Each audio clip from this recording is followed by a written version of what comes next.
So you're thinking about building a plate carrier? Cool. Let me show you a couple of things you might want to know before you start that journey. Let's go. So if you're watching this video, you are looking to build out a plate carrier and you're looking for some ideas on what you should be looking for. So perfect, I'm glad you're here. Let me grab my plate carrier and let's take a look at it. All right, here we are. So here is my plate carrier in its current configuration, how I'm running it right now. So before we talk about this plate carrier and what's on it and everything that you see here, let's talk about how to actually size your plate carrier. All right, so you're looking to get a plate carrier, you have no idea what size to buy. You see them in small, you see them in medium, you see them in large.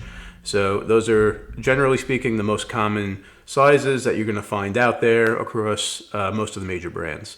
So what constitutes a small, large, and medium? All right, so let's talk about that. You have, for the most part, 3 types of plates, and those are going to be small, medium, and large. Shocker, right? I know.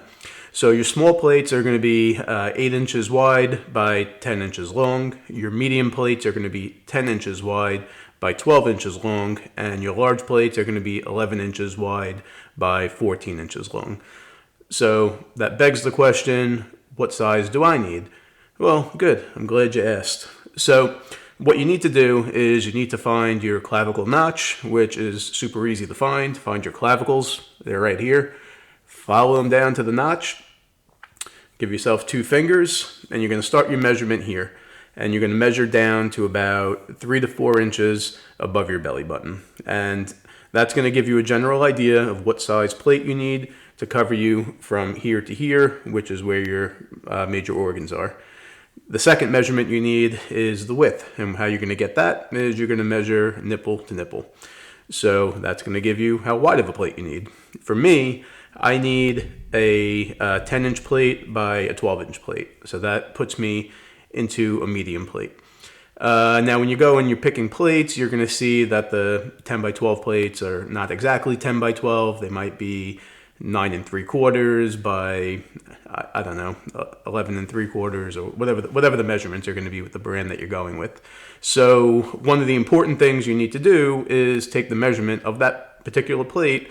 And when you go to look at your plate carrier, check the dimensions on the inside of the front plate bag and the back plate bag. It'll tell you what size plates that plate carrier will accommodate for their small, medium, or large plate carrier bags, being the front bag and the back bag that hold the plates, okay? Now that we got that out of the way, you got to think about what kind of plates you want. So generally speaking, you're going to have steel, which is a no-go for me. You're going to have ceramic, and then you're going to have polyethylene. For me, I went with polyethylene. To me, the ceramic or the polyethylene plates are some of the better ones out there. They're going to give you better protection. They're going to give you a lighter weight, and you are going to pay for that lighter weight, but it's worth it if you're going to be in this thing for long periods of time. So with that being said, let's get the plate carrier up on the table. Let's take a look at what I have going on with it. Okay, here it is, my plate carrier. So let's take a look at the plates that are in here really quick before we get into the exterior. All right, so here's the plate that I went with. This is a Dayton Armor plate. This is the RF2. And this stops M855 at 3115 to 3145 feet per second. Okay, this is the plate that I went with. This is a light plate. I think it's about 4 pounds or so, and this is a multi-curve plate. So I don't know if you could tell, but it curves from the center. It curves up at the top, up at the bottom, and it curves up on the right and up on the left. Okay, so this is a multi-curve plate, and this basically wraps your torso front and back. And I find the multi-curve plates to be the most comfortable. Some of the plates that you're going to find are going to be single curve plates. So let me get this back into the plate carrier and we'll take a look at the outside. And in fact, we'll just set this aside. Okay, so the plate carrier I'm running, this is the FCPC V5. and I have it outfitted with mostly Ferro Concepts gear, but I do have a couple of pieces in here from other major companies. All right, so just starting from the plate bags themselves, the front and the rear plate bag are obviously medium because my plate is a medium, and the other thing that you have to consider is your cummerbunds. So your cummerbund, you could have either a structured cummerbund or an elastic cummerbund. I went with the structured cummerbund. This was the 3AC cummerbund. And the reason I went with this is because it's got the Velcro on the inside, which allows me to attach their side armor. So I used to have the hard armor plates, the 6x6 hard armor plates that go inside the 6x6 plate bags, and those would Velcro onto the inside of this.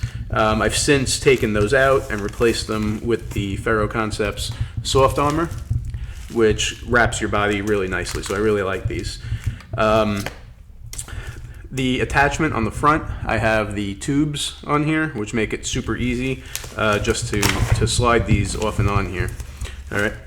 Now, the back attachment on here, if you can see back here, is a Velcro attachment to the back of these plate bags. Some of the other plate carriers out there don't use a Velcro attachment. Okay, they use an elastic type of cord attachment.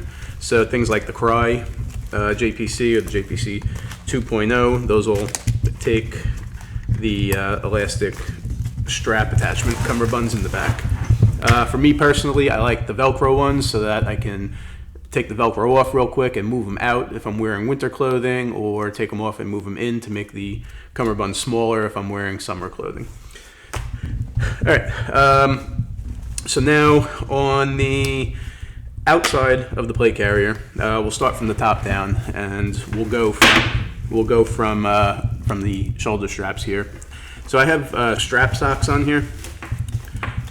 These are lightly padded.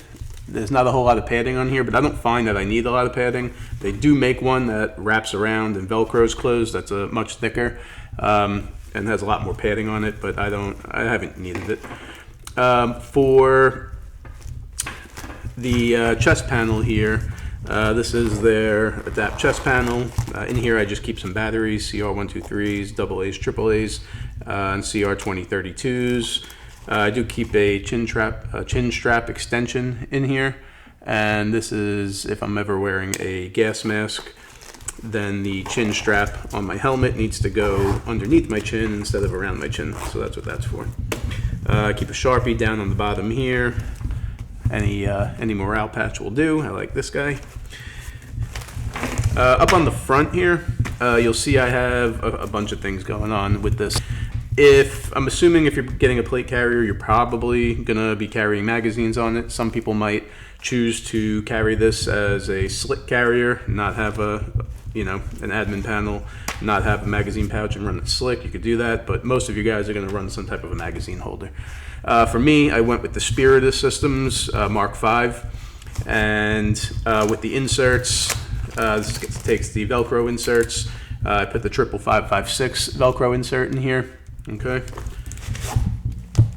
you can see the black inserts there. You can also get inserts for 7.62, or you can get them for submachine gun magazines, which come in 4. The 7.62 magazines come in 2.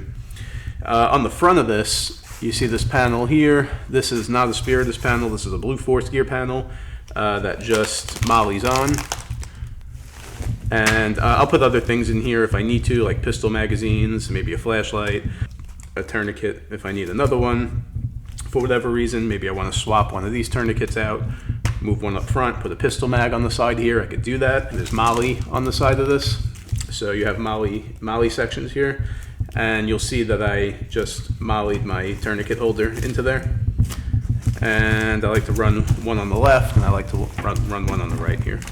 So that's how I have this set up. You can use these holes here. There's holes on the back as well. And you can run shock cord if you want to retain your magazines. I'm not doing anything crazy. I'm not jumping out of planes and helicopters, so I leave those off, and they've been secure and just fine for what I do.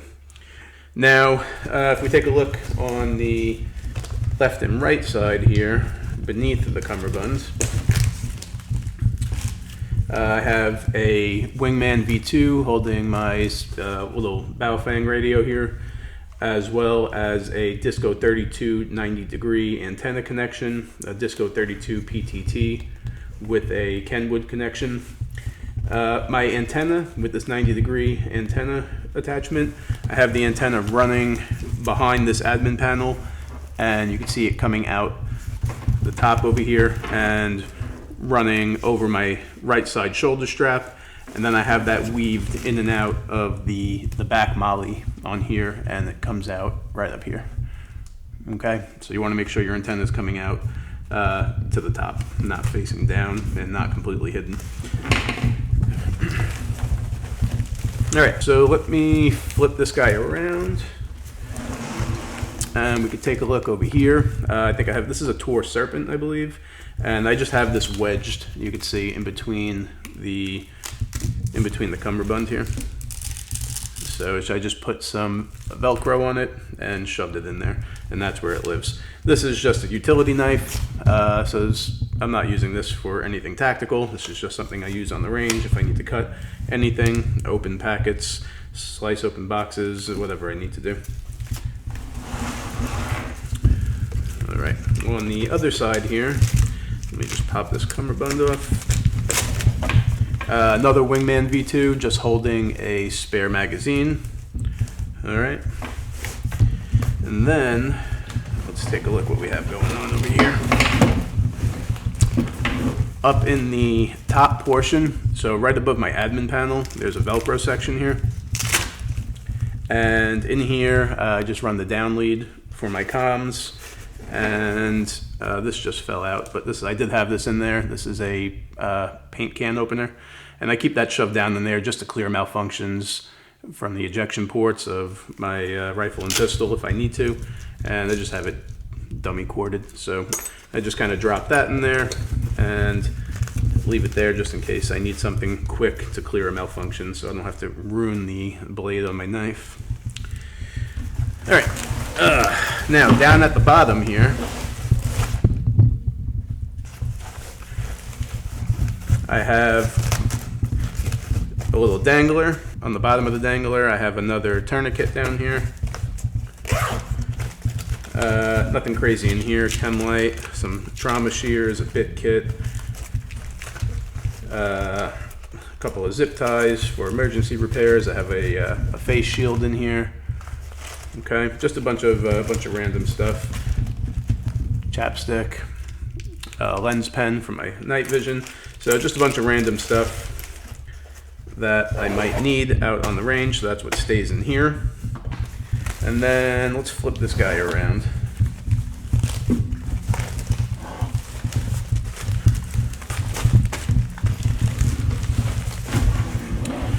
All right, taking a look at the back. I run the back pretty slick. This is a water pouch that's on here. So you can see that it takes a zip attachment. So this is their hydration pouch.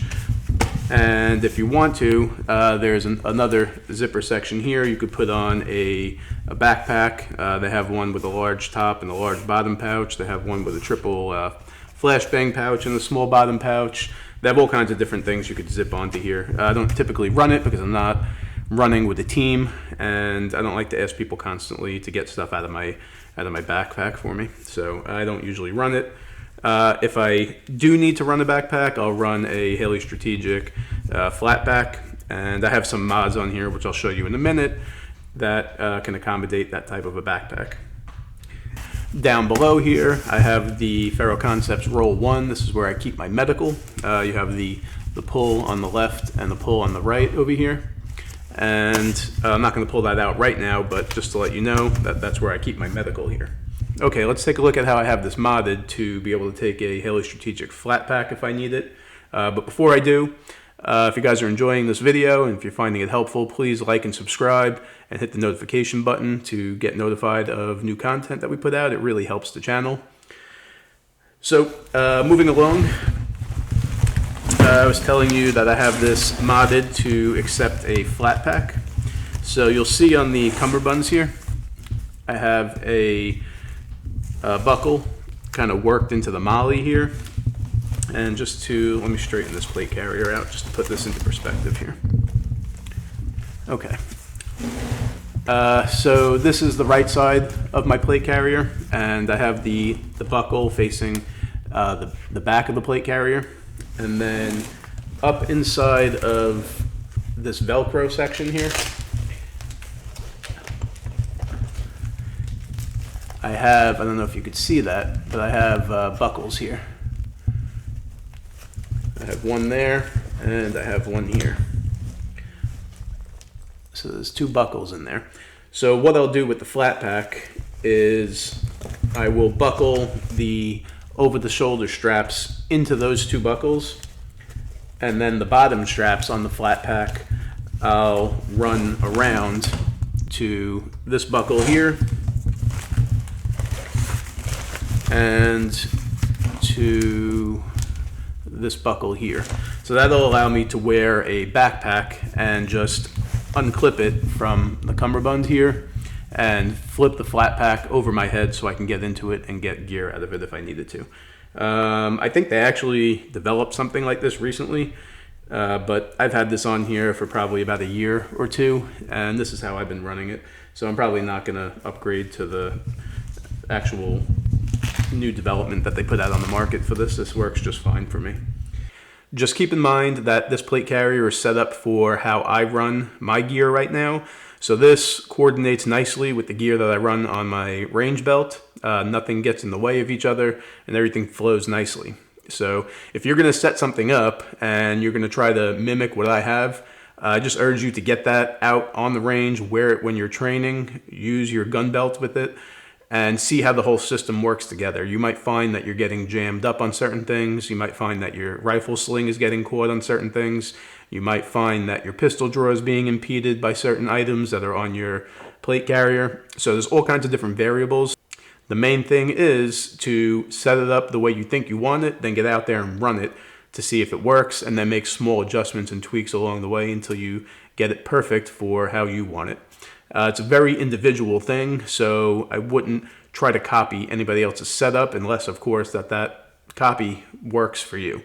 So, guys, I hope you enjoyed the video. I hope you learned something. Please leave your comments down below, and I look forward to seeing you in the next video. Take care.